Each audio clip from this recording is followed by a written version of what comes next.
Rather be glad that you are sharing Christ's sufferings, so that you may be full of joy when his glory is revealed. First Peter chapter 4 verses 13. Hello family, a very warm welcome back to the Lovystouch food channel. Thank you so much for coming back. Happy Sunday. Let me give you the best stew recipe for this holiday season. We're going to be making Hausa stew from scratch, and there's lots of tips to be shared. So without further ado, let's get right into this recipe, because you are going to make the best stew ever in your life after this. Stay tuned and stay glued. Let's get started. So these are the list of ingredients, which is also going to be listed in the description box, and please kindly check it out just in case you missed any of them, and I'll also kindly share it as I go. So to begin with, I like to go ahead and blend all the blendables, which is mainly my seasoning here as well. So I have lots of onions, both the yellow and the red ones, and I'm going to add it to my blender. And to that, I'm going to add some natural spices, dried ones. I use some rosemary, aniseed, some coriander seed, and 2 cloves. Yes, that's all I used in here. And I also added the bell pepper seed, some habanero pepper, the honorable ginger, and garlic. Very, very important. Added a little bit of water and blended it until they're nice and smooth. So for the choice of protein, I'm using my hard chicken and some cow stomach. It is best if you're using this type of protein to cook them separately to get the best stock out of each one of them. Process really does matter. So I added my blended ingredients and salt, and make sure I stir everything together. Here for the chicken, you do not want to add extra water right from the beginning. Just allow it to release its natural juices. It makes the stock extra delicious, and the chicken as well. Okay, if you've been here for a long time, this is no news, and I know that you've learned it. So yeah, big ups to you. I just have to repeat it for my new members, okay? However, for the cow stomach, I'll add extra water and allow it to cook on its own for a good 25 minutes. While for the chicken, I'll have to check up on it after about 5 minutes, because there is not too much water being added right from the beginning. You just want to make sure that your chicken is not stuck under the button or it's getting burned. Okay, so do that and add about 1 cup of hot water. Allow the stew gently cook on its own for about 20 to 25 minutes, or until the chicken is nice and tender. All right, do this on medium heat as well. While waiting for everything to get done, I'll go ahead and chop my tomatoes.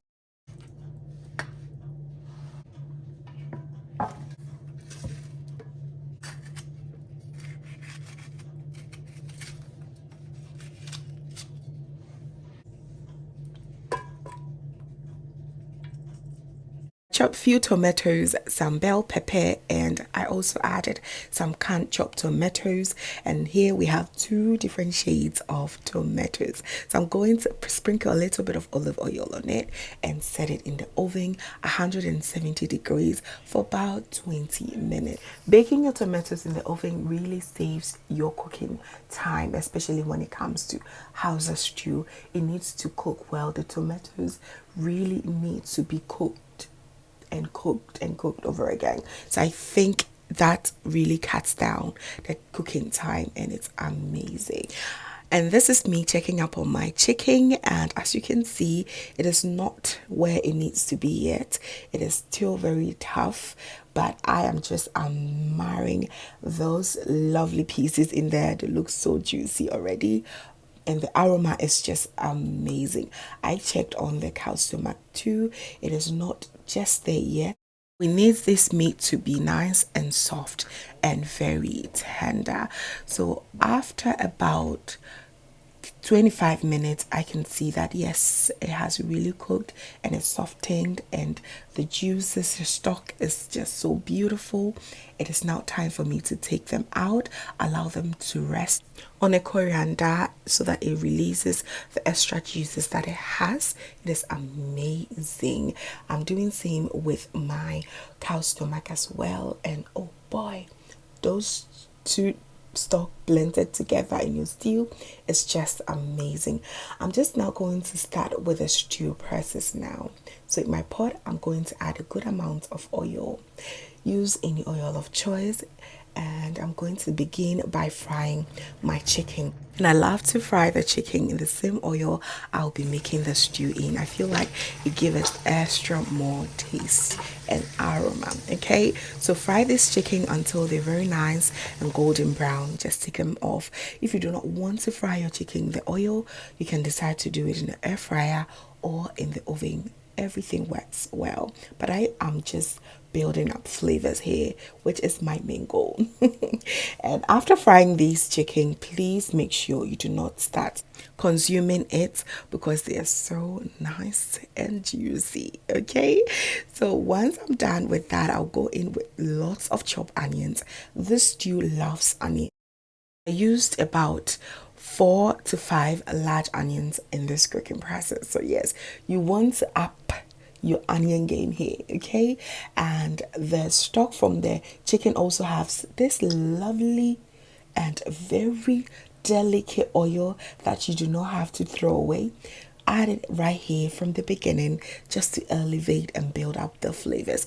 It's always not about the seasoning choice, the Maggi and all of that. These little things go a long way. Okay, so fry the onions until they're nice and caramelized or tender, and then you add the blended ingredients that we did from the beginning. It contains ginger, garlic, some natural dried spices, and lots more of the onions, okay, and peppers as well. So cover it and allow it to slowly fry for the next 5 minutes on a low to medium heat, and make sure you stir, making sure everything is well intact in the bowl. It's not stuck right at the bottom of your pot. You do not want that. Okay, so here I'm going in with my tomato paste. In total, I use about 300 grams of tomato paste, and that is a lot. So you just want to go ahead and stir it very well for everything to be uniform in this pot, and it gets a bit thicker, so you just want to also make it a little bit uniform by adding a little bit of water to dissolve this just a little bit, and you will be good to go, just as you see on your screens. Stir gently to combine and to make that sourness from the tomato go away. It is so important to add a little bit of your dawa. This is so magical, and I don't know why we're not talking about it yet. The dawa goes in, and once you fry the dawa for about 2 minutes, please go in, please, I beg you, add a bit of curry powder. The aroma of dawa together with your curry powder and a little touch of bay leaves, it's incredible. I've made so many stews in so many occasions, and any time that I make my stew and start with this particular way of making it, the results is always 100. Please do not skip this. Make sure you do this very step. It's really key. So if you've been searching why the Hausa stew has this authentic aroma and taste, that is the main secret. And also I added the stock from the cow's stomach. It will give you that level of Hausa stew that you really need. Allow this to cook on its own for about 15 minutes, okay?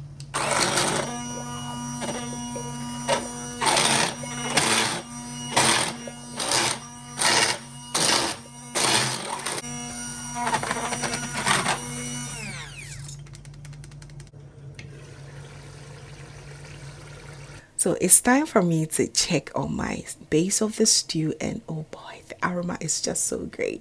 As you see that color popping up, it is just incredibly tasty right from the beginning. You get that Hausa stew aroma right from this stage, and that is how you are going to build every flavor that is coming afterwards. So you also saw me blend all the tomatoes that I baked in the oven, and I'm going to add it right now. And here is where you want to go ahead and fry that stew. Oh, you want to fry it because it will take you a good 2.5 hours. Yes, it's not for the weak. It's quite a process. So I always encourage people who want to really enjoy their Hausa stew not to have plans to enjoy it the same day as they cook it, or if you want to really enjoy it the same day, then you really have to start very, very early. So I'm going in with my chicken stock right now. Make sure I mix it very well together and cover this and allow it to do it frying. And it's going to splatter a lot. I have to tell you, it will splatter. The splattering will happen. So what you have to do is just cover it and allow this frying process to happen. And anytime that you have to check up on it, make sure you lower your heat to the very lowest, just so that it did not splatter and make your kitchen dirty. We don't want to be working too much just because we are making Hausa stew. You know what I mean? So just allow that to fry, cover and stir. Be there to be stirring every 10 minutes or so, and allow the frying process to happen. So this was about 2 hours of me frying the stew. Even though there's a lot of lightning going in, you can really see that there's a lot of changes in the color of the stew. It's becoming a lot more darker. That's when you go ahead and introduce your proteins. And here is my super amazingly fried chicken and my very beautifully steamed cow stomach, and I'm going to make sure everything is very nicely stirred together. And to that, I'm going to add my last seasoning, and very simple seasoning that I use here. I just use some curry powder, nutmeg powder, and salt. No extra addition of MSGs, your favorite Maggi and all of that. It's not needed, honestly, for all that beautiful bit of flavors that we introduced to the stew. I think you don't need to do anything more. Just allow the stew to fry for the next 45 minutes and you should be done. It should be done on a low to medium heat as well. Okay, trust the process. You're going to really enjoy this stew so much. And of course, as Ghanaians, you want to have a little bit of eggs in here. It is the festive season. Throw in few eggs, add in some more vegetable for that garnishing. I went in with some red bell pepper, a lot more of my red onions and bit of spring onions, and that is it. My stew is now done and ready to be enjoyed. Oh my goodness, the aroma alone is going to take you places. I hope that you've taken all the notes that you need, because I have given all of it out, and I know that your next stew for your amazing festive season coming up is going to be so good. Make that Hausa stew for your family and loved ones, and you will not regret it at all. Just look at that. We are done, and it's so delicious. This stew is ready to be served with any rice dish, even your yam, and you are good to go. Everyone that tastes your stew this holiday season is really going to applaud you, because this stew right here is the next level type of stew. We paired ours with some white rice, a bit of spaghetti on the side, just like how Amalia will serve the Hausa stew. Lots of salad. Please be eating your salad this holiday season. Be enjoying it. If you have some cooked beans, you can also add it here, and you are so good to go. Oh my goodness, just look at this loveliness. It is just so good. And here comes that favorite stew that we've already made. A little bit of the chicken wings, as you can spot it, some of your cow's stomach, and 1 egg. Perfect way to present this stew to your loved ones, and I believe they're going to absolutely love it. Thanks so much, family, for watching. What do you think is missing on this plate? Let me know in the comment section. It is absolutely delicious. Please enjoy this holiday season. Make this authentic Hausa stew for your family, and they are going to absolutely love this brings us to the end. Please make sure you give me a thumbs up if you did enjoy the recipe, and also share with your friends and family, because family sharing is always caring. And if this is your first time here, hello, my name is Lovia from Lovystouch. My main goal here is to cheer you up into making your own delicious meal right at the comfort of your home. I also love to share kitchen related motivational videos. So please come on board and subscribe to join the family for amazing new recipes every week. Thank you so very much, family, for watching once again.